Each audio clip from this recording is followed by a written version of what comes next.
All right, it looks like we're getting folks coming in. And just to introduce myself, my name is Lydia Brunk. I am a program manager for SQA, and I am purely here in an administrative capacity to support logistically. Um, and given that, I'll go ahead and hand it over to Pam to go ahead and get started. Great. Well, thank you all very much for joining us today.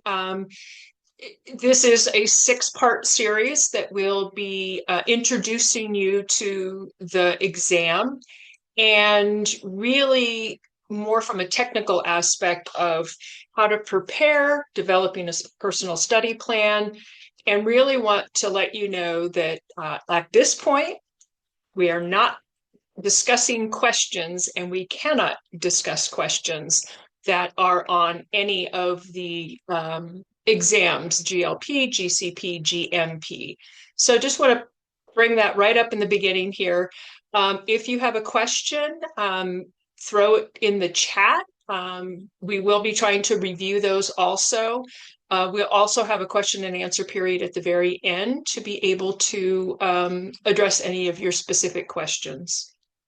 So with that, we will go ahead and get started.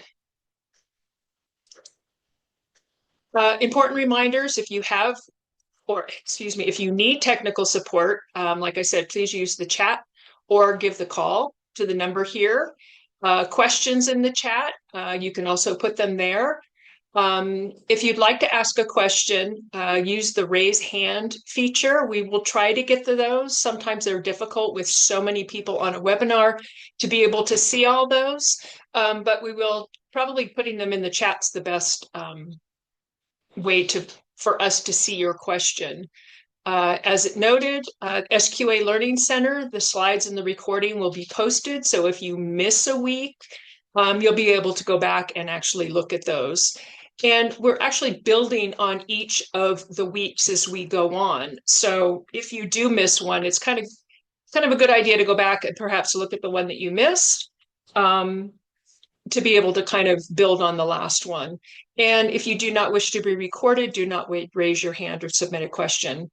And kind of a qualifier here, the statements expressed by the presenter are those of the presenter individually and do not represent the opinion or position of the SQA. We are not part of the exam committee. We are just kind of peer trainers at this point and utilizing our experience with studying, taking the test, and being able to provide some of that information directly to you to assist with your test taking. So as I said, kind of this is a 6-week series. This week is the exam overview and some of the study expectations. As you can see here, we have week 2, 3, 4, 5, and 6 going through the middle of next month. And you should have received invites to each of those if you did sign up. We hope you can make all of those. And really today is about learning the landscape of the exam. I know we all get sometimes very nervous taking exams, but the more you know about how the exam works, what type of testing is in there, what are the references, and really study planning, what may be ways that you can study for the test to provide an avenue of success to take the test. And really just, as we said, laying the foundation for the test itself. So hopefully by the end of today, our objectives is learning how the test is structured. Each test that we take is different. If you've taken tests in school, if you've taken tests for work, if you've taken entrance exams, those type of things, they're all a little bit different. And knowing what the ins and outs are there is always super helpful. Understanding the testing site expectations. How do we take the test? Identifying those major exam domains will be at a very, very high level, and not getting into super specifics, but what are those areas that you would need to study for? And also, what regulations you will be looking at. You don't want to be looking at things that are not tested on. And so being able to focus in on those regulations, which is what our job is, I think, as auditors, is regulations, and really developing a personal study plan framework. How can I study? How can I put this on my calendar? Those type of things we'll be going through. So a little bit of an introduction to the exam itself. Um, it's 165 questions total. There are actually 150 questions that are scored, and then 15 unscored, which are considered pre-test questions that are being tested within the exam itself to see if they're good questions, how people answer them, but you will not know which 15 are not going to be scored. So they are being evaluated. You have 3.5 hours, and looking at how many questions you need to answer per hour, it comes out to about 50 to 55 questions per hour. So we'll explain a little bit more of that on strategies to really look at those 50 to 55 questions per hour so you don't run out of time. It's computer-based format. There's several ways, and we'll talk a little bit about that on how you can take the test. As we said, locations, Pearson VUE test centers. You can actually just type that in and see if there's testing centers near you. Most big cities or moderate-sized cities have testing centers that you would actually go to and take the test. And then there's also remote, has a few more restrictions, and we'll talk a little bit about that.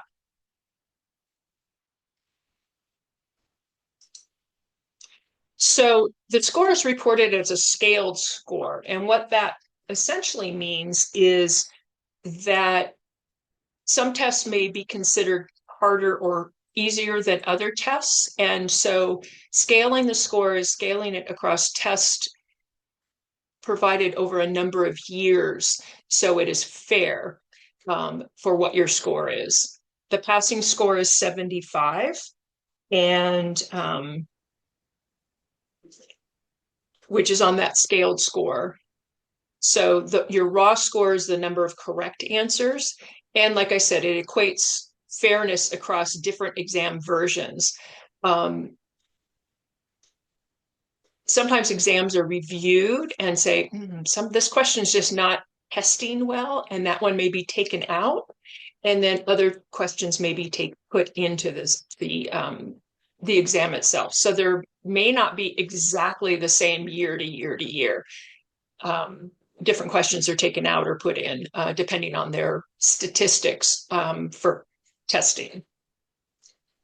So the passing is based on a total score, which would look at all domains that you are tested on. I'm sorry, was there a question? No? Okay. At the end of the test, you don't receive a listing of the questions that you missed. You only get a percentage within that domain. So it assists you with if you need to take the test again, but it doesn't give you the individual questions. The individual questions are never shared anywhere. So some of the questions we'll talk about the exam handbook, I think in the next session. Some of those are very, very old questions and should only be used to kind of give you a flavor of how questions are asked. So different types of questions, and I find this is always extremely helpful when I'm going to be taking a question, or taking a test.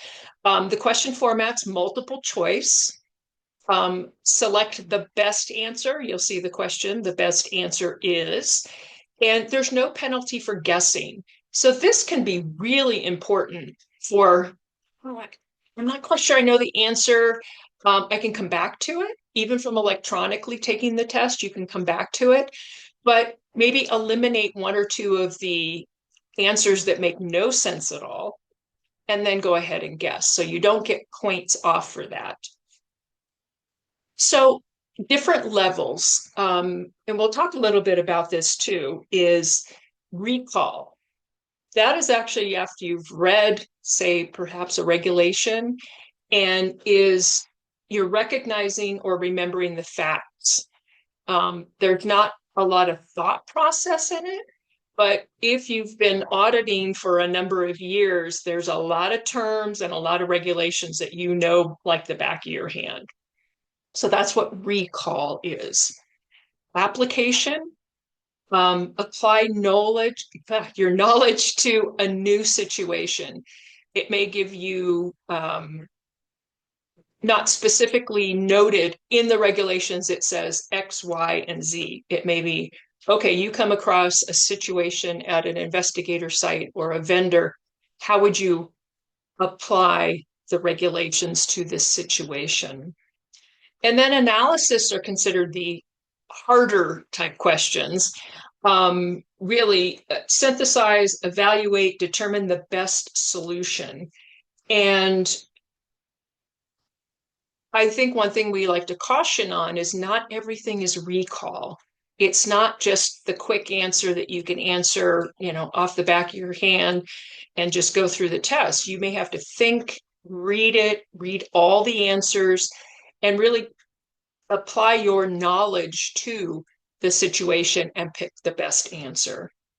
So one of the examples is for recall, which case report form section says, or excuse me, CFR says X. Okay, is it ICH E6 R3 Appendix C? Okay, essential documents. That's something that you can, with that knowledge, you can just kind of spit out. Some of the other ones may be in this scenario, what is the most appropriate QA action? So that one you have to think about what your experience is, what the answers note.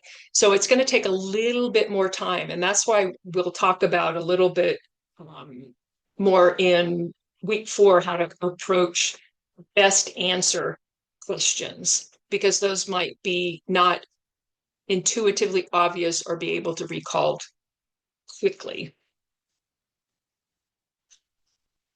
Another thing we talk about is domains. And these are important to let you know as the test taker where the questions are coming from or what they pertain to. So there is the GLP exam, there's the GCP exam, and there's the GMP domain exam.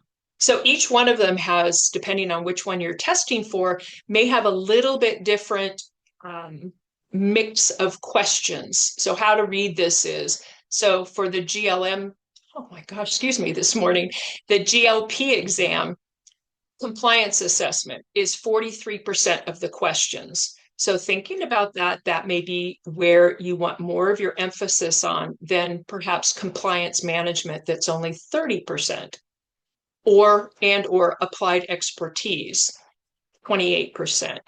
So these are detailed a little bit more, broken out into what type of questions those are in the detailed the content outline for each of those. So that's another place to really look at that. So I'll take since I'm most familiar with the GCP things. So looking at 21% of the questions are on support. So things such as planning and audit, report generation, procedure development. Those are the type of questions that are in that domain.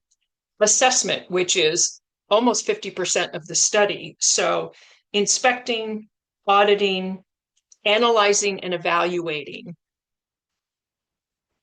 Then applied expertise is about 33%. Advising, perhaps as an auditor, what would you advise the site to X, Y, and Z? Communicating, reporting. We all know that a large part of our auditing is reporting our findings. So perhaps how you would do that, and educating. So really, the GCP exam heavily tests audit processes, informed consent, IRB processes, AE/SAE reporting, vendor oversight, and data integrity. So looking at essentially those three components of good clinical practice is where your emphasis is going to be. And like I said, go into each of the content outlines for your exam to look at those domains and see what things are really being focused on. Because GMP is much different than GCP on there.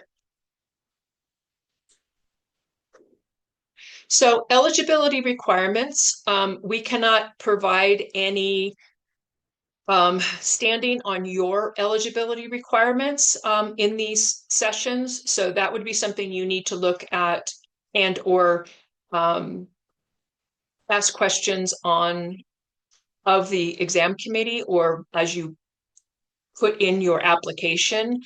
You must have 4 years full-time QA experience or a bachelor's degree in 2 years QA experience. And the QA experience needs to be in actually auditing, not necessarily QA administration.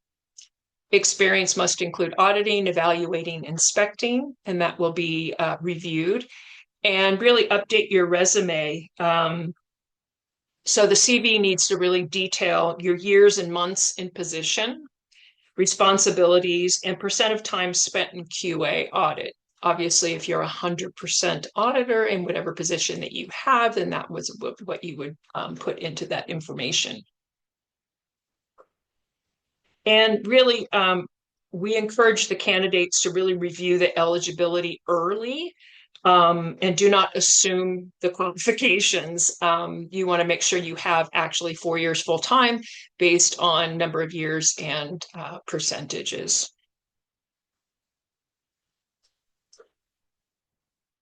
So we talked a little bit about the exam administration.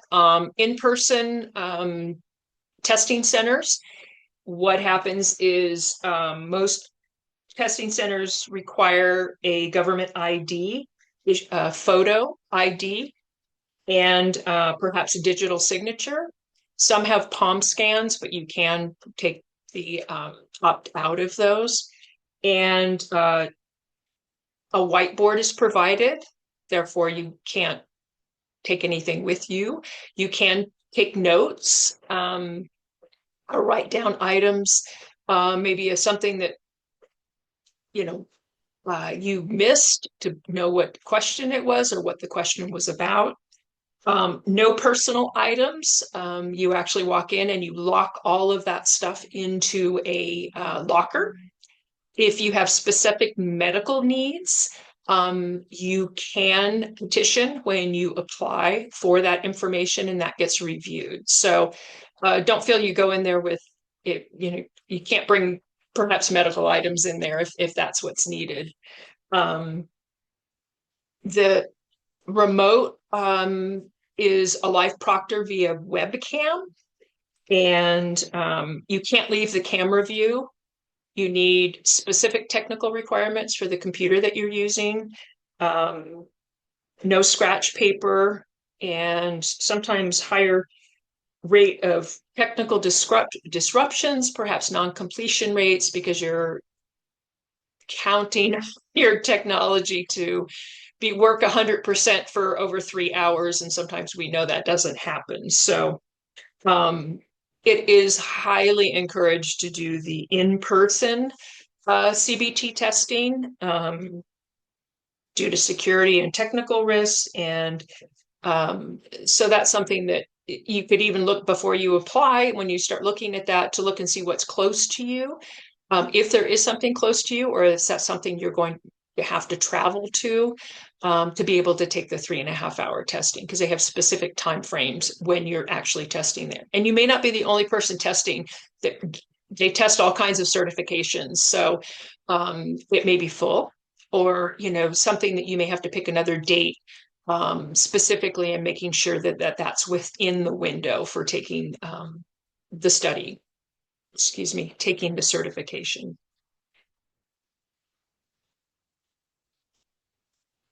So what happens after the exam, especially if you're in an on-site testing, it's quite harrowing pushing that button saying, yes, I'm done, because you get an immediate score most of the time.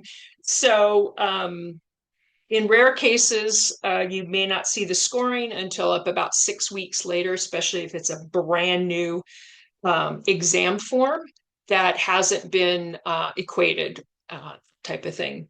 You do get a diagnostic score report, which may tell you what domains you received correct answers in, and the scaled score is shown. So you know at that time whether you pass the test or not very quickly, usually. If you're unsuccessful, um, re-exams are allowed as long as you sign up again and pay the fee and reapply. And it really use the diagnostic breakdown to focus on what perhaps you missed questions in or didn't understand questions, and that may be a better place to focus your training on or your studying. Pam, I'm going to jump in real quick just Sure. on the GMP exam, just in case anyone's not aware. This is the first time that we are having the exam. So you will not get your notice of passing right away. You'll still get that diagnostic score report, I believe, Lydia. But you won't get notified if you've passed because we haven't done the testing to set the limit for the scaled score. Is that right?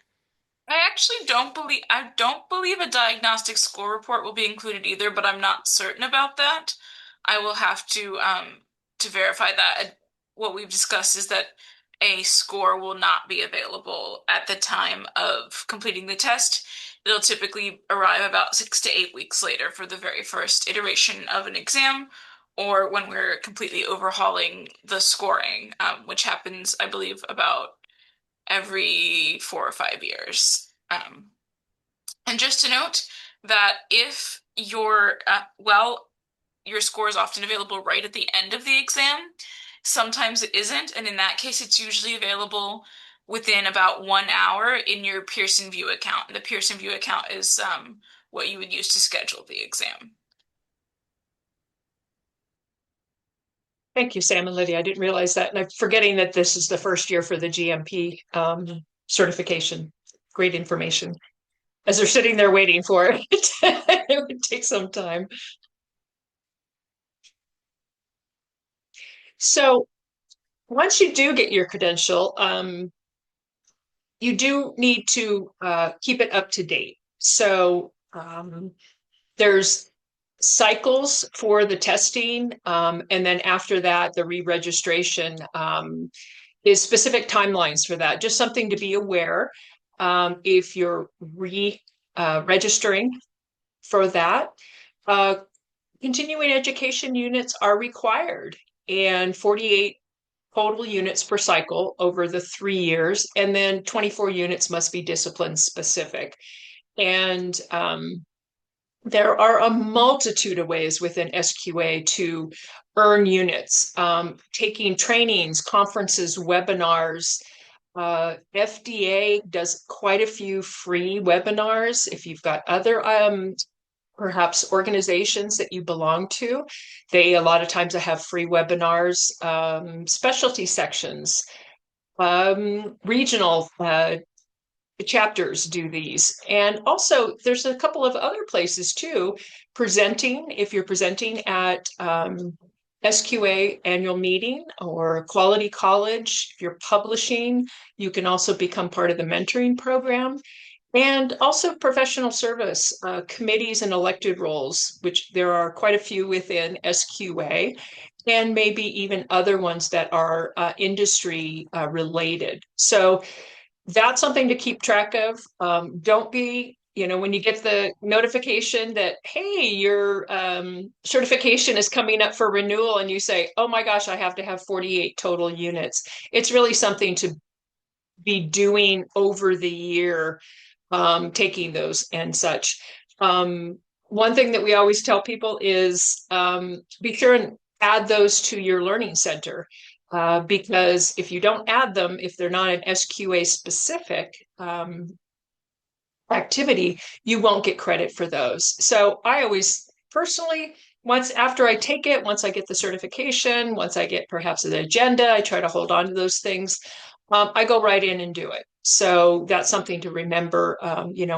Sometimes it's hard to remember to do that, but you don't want to be scrambling at the very end. And um, a lot of these units are free. So you can take paid courses. But sometimes, that may be difficult, especially if you're independent consultant, because you don't have a company to pay for those. So there's lots of opportunities out there, and that's something to think about. Just after your credentials, start doing your training, and which is actually good for your, you know, for if you're independent to show people that you're actually training on things, and also just for your personal growth. So, actually, as noted, the participation in SQA activities automatically adds to the transcript, but that's something you might want to check because sometimes there's one additional step that you need to take. And especially like going to annual meeting, that's something that you can earn quite a few CEUs for.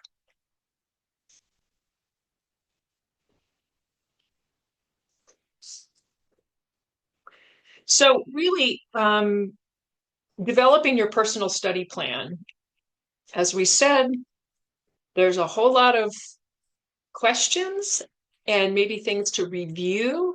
Also, it's kind of intimidating sometimes to say, oh my gosh, there's over 300 questions and I have 3.5 hours to do it. And how can I fit everything in? So, as we had talked about a little bit before, is what are the regulatory scope? What are we actually testing on? Or what is the test testing on? So GCP, obviously FDA, Code of Federal Regulations, quite a few that we use quite often. And be sure you look at all of those, or at least have a familiarity with those. Sometimes 812 gets left out only because we may only be drug and not device, but that's something to probably just at least to read over and have an understanding of that. Obviously, ICH E6 and some applicable international regulations. Just having knowledge of those, maybe not exactly what they all say, but and you don't it's not memorizing. It's not whether you know the regulations. It tests whether you understand how different regulatory frameworks interact. GLPs, very different CFRs, and also EPA, OECD, principles of GLP, GMP, CFRs parts 210 and 211, Q&As, current good manufacturing practices for drugs, and different ICH quality guidelines. Sometimes there are differences in protocol, what FDA calls a protocol and what the EPA calls a protocol. So be sure that whatever test you are taking, you're looking at the right study documents or the right regulatory documents. I said, little things like monitoring means different things in GLP versus GCP. Something that's always said, and actually the FDA says this too, is preambles a lot of times will explain the regulatory intent. So it gives you an idea perhaps of what the regulators were thinking. It may clarify the interpretations of sometimes those ambiguous requirements, which we know there are quite a few of those sometimes. And they're frequently reflected in exam questions. So reading those preambles is another good strategy. Answers are based on the most conservative regulatory interpretation and not company practice. One thing we get a lot of questions on perhaps, or discussions when people don't pass the exams, noting, oh, well, my company's SOP says X, Y, and Z. That's not what we're testing on. We are testing on what the regulatory interpretation of that. Your company may be more conservative or less conservative or not exactly following the no, I shouldn't say following the regulations, but that's their interpretation of the regulations. Sorry about that. And so that's something that we really want to emphasize is don't look at your SOPs and this is based directly on the regulatory interpretations.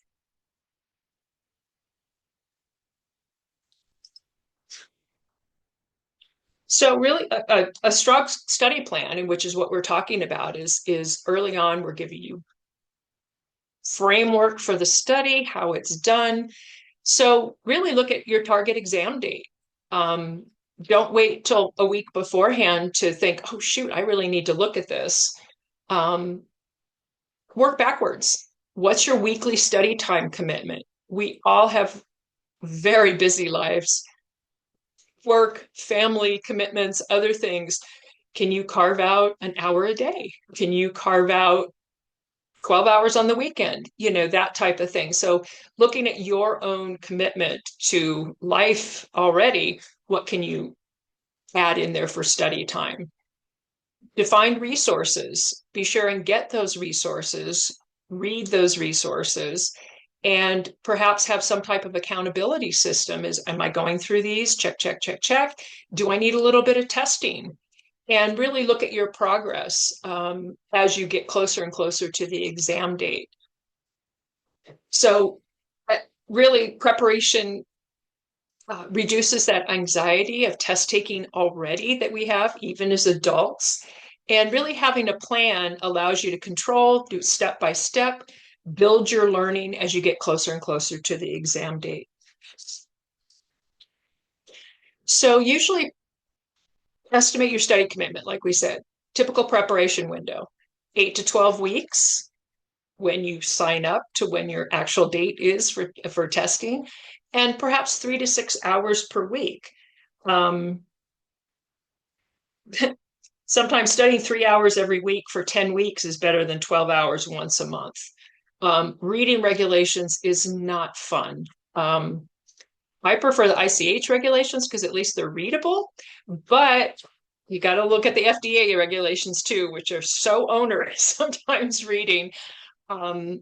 So, you know, taking little bites each time and learning and maybe taking one CFR and just read that, really understanding, taking notes, and you can always come back to it and do a refresher. But trying to do 12 hours of reading, I think it would knock you out unless you can't sleep, and then that might help a little bit better. Preferred study methods. We all have a different way of learning. And I always tell people this, even when you're auditing, you know, how do you do audit notes?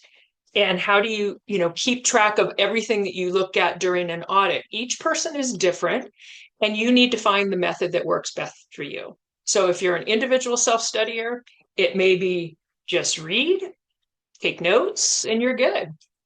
There's mentorships. SQA has very good mentorship program, and you may ask or request someone to help you with studying for a certification. You might have peers that you work with, somebody at your company that you look up to, that you say, hey, you know, can we talk once a week and just clarify questions that I may have? Small study groups. You're more than welcome to put something up even on the specialty boards and say, hey, let's start a study group. Who's, you know, 3 or 5 people that we could get together to share ideas and discuss things.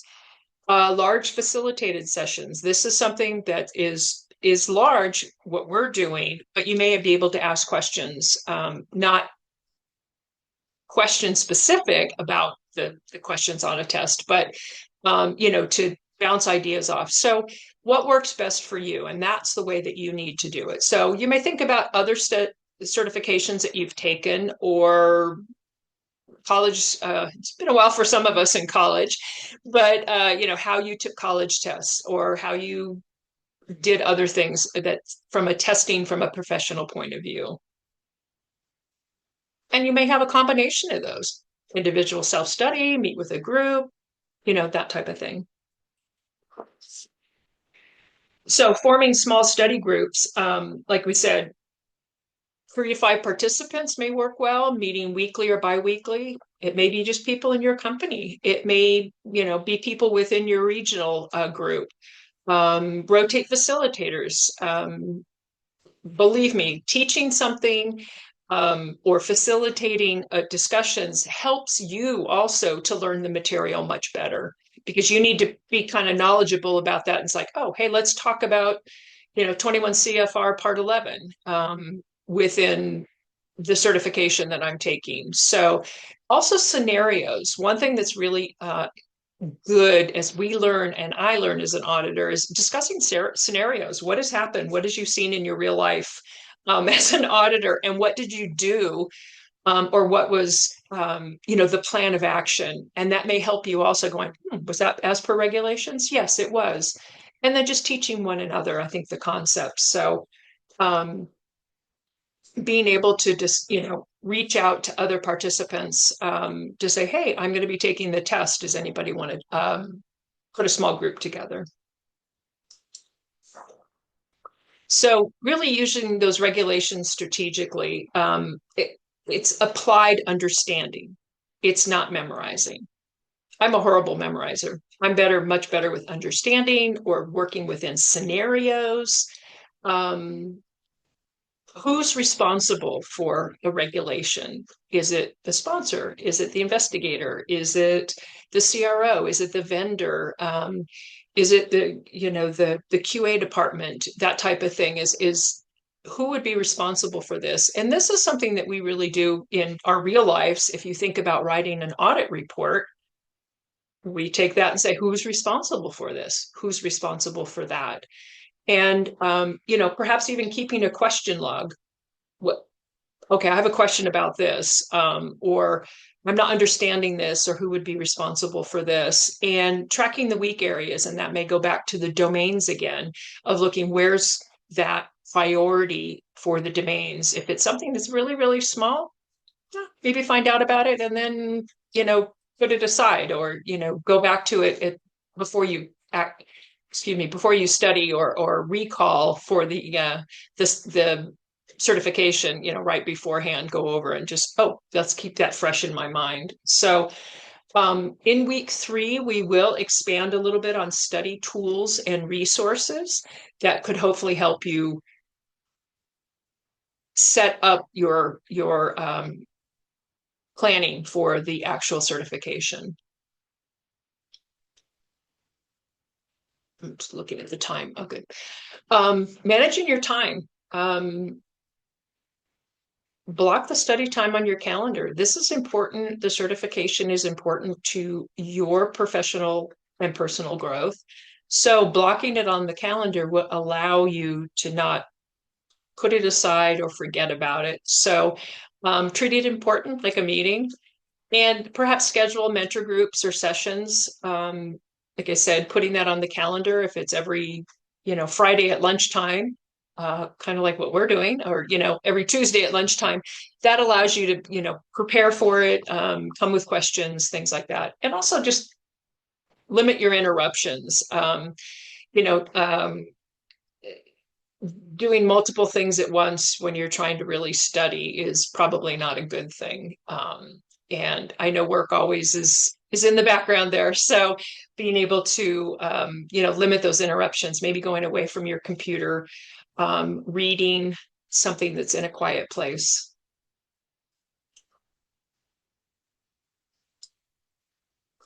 So some of the final thoughts that we have, and I know this is really setting up the framework and moving forward with the certification. Some of the things to to think about: what concerns you most about the exam? Is it the anxiety? Oh my gosh, I'm a terrible exam taker. um, I don't know all the regulations. Am I going to get that all done in the same, in that time frame? And perhaps think of what's worked for you in the past. how did I prepare for that? We've all had tests in our lifetime. Some have to reach back a little bit farther to remember those, but was it taking notes? Was it small groups? Was it mentorship? And what support would help you the most? Um, would it be, okay, I need to prepare. I really need to get these on my calendar. I think that would help me the most. So you need to reach out, plan things, schedule, meetings, schedule study time, that type of thing, until you up to the date of your actual certification. Um, and we will have time for discussion. So if there is something up there, think about these three questions. And perhaps what are some of the things that may concern you?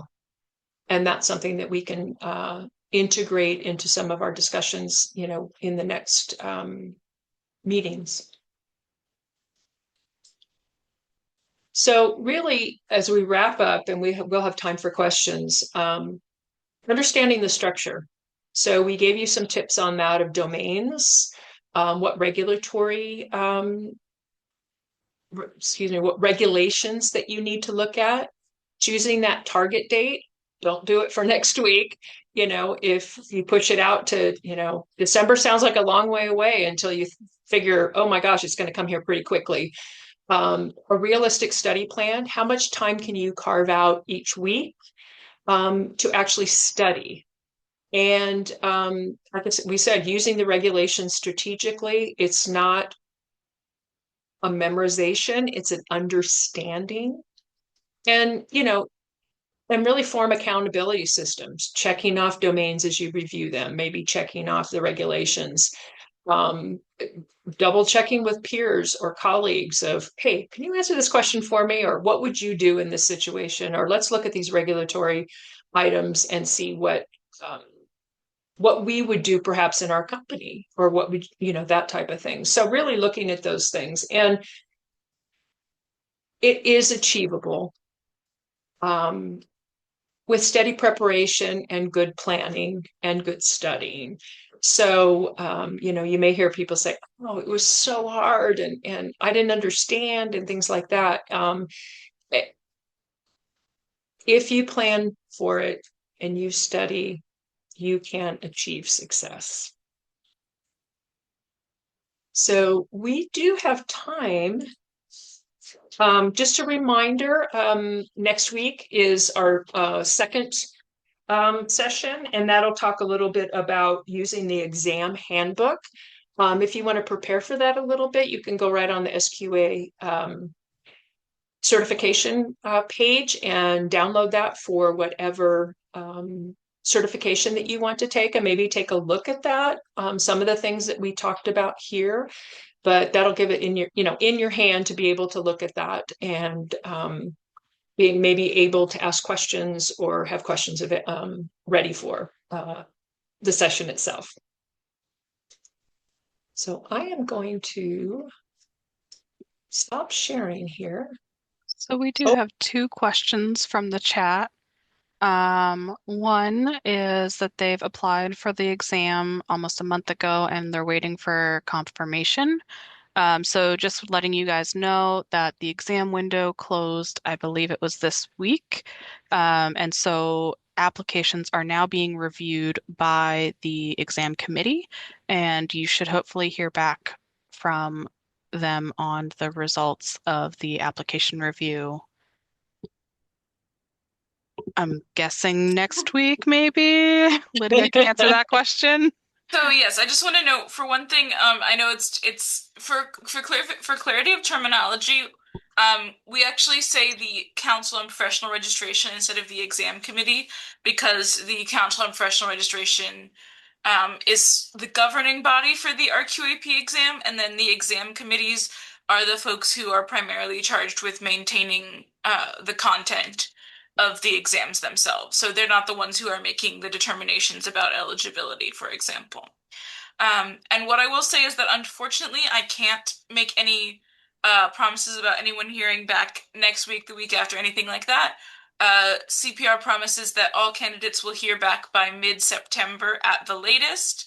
And uh, because applications are reviewed by different members of CPR, and in some cases they need to reach out and ask for more information for clarification, or just discuss among themselves about a specific application. Um, some people will hear back sooner than others, but that doesn't necessarily indicate anything about the application itself. It's just part of the process. And then the other question that we've got is on pass rate statistics. So I can tell you that we have a lifetime passing rate for all exams at about 70%. And if you want to know anything additional, that would have to go through CPR, and to get anything else.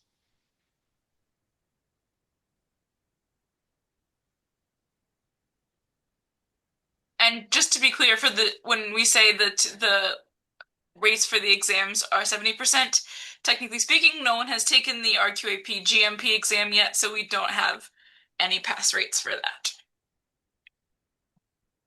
So that 70% lifetime pass rate is basically an average of everyone who's ever taken the exam over the lifetime of those two exams.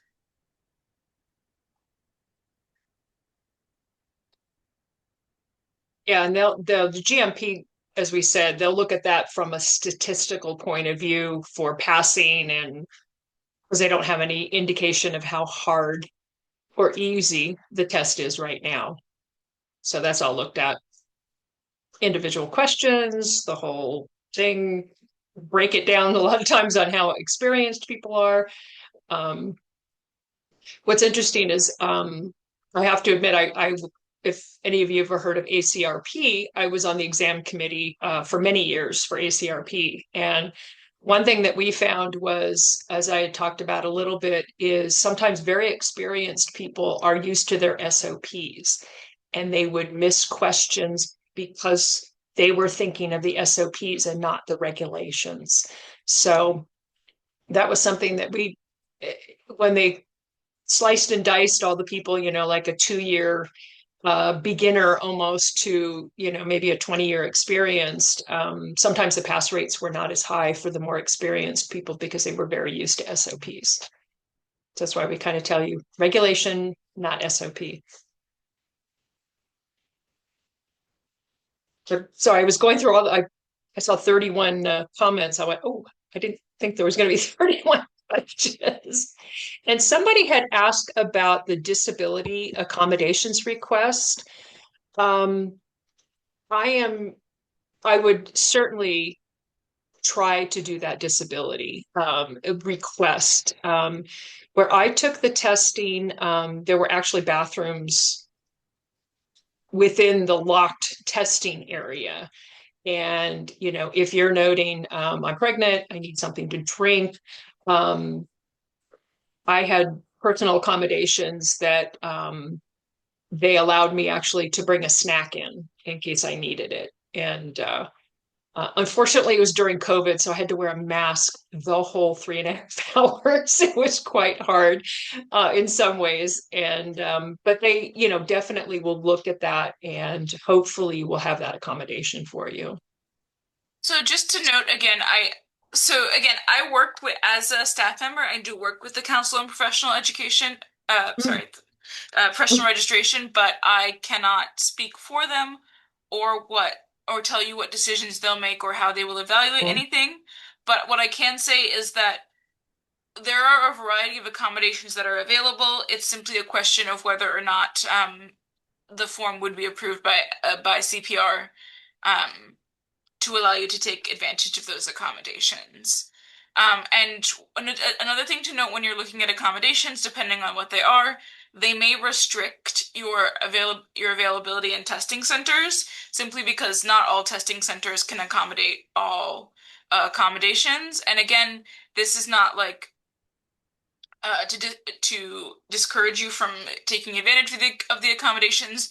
It's simply that, especially for specific ones, like for example, a separate room, not all testing centers will have a separate room available for test takers to take their exam in privately.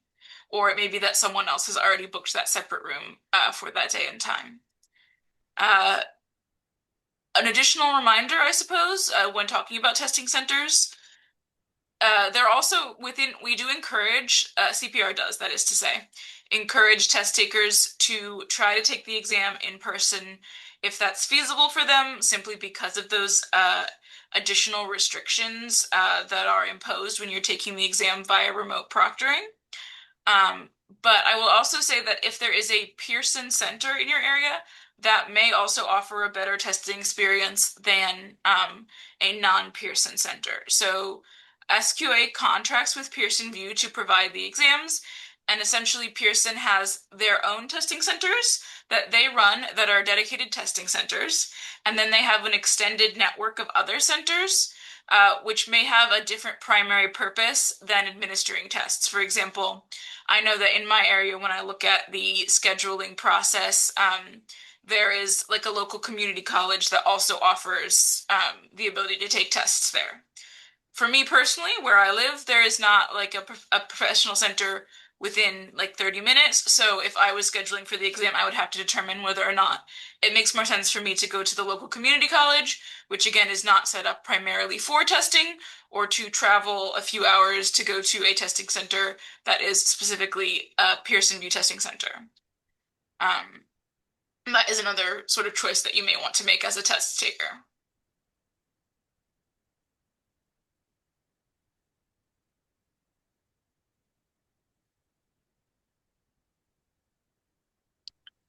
We Okay. had a question here. Yeah. I think that they would need to reach out to SQA, but I'm not So, sure. looking at which question? I apologize. About The the payment for the exam. We actually do have messages. I see you there. We actually do have messages from this person, and we're trying to figure out what the best way is to help them make that payment.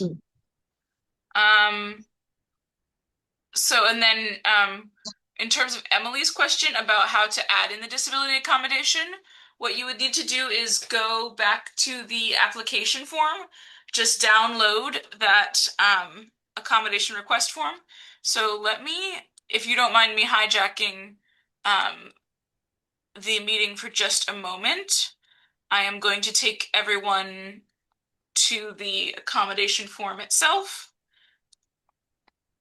super briefly and share my screen for that.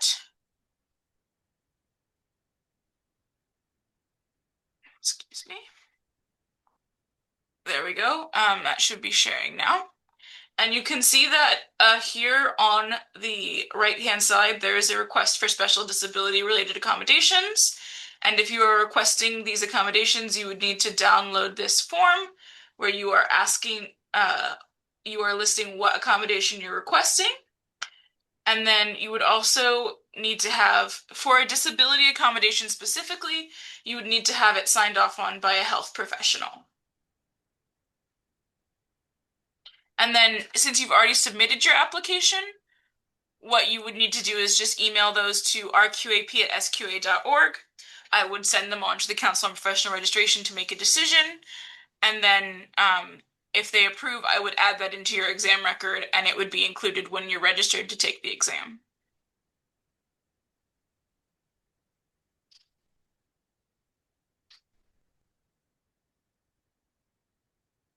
Are there any other questions or anyone feeling a little overwhelmed?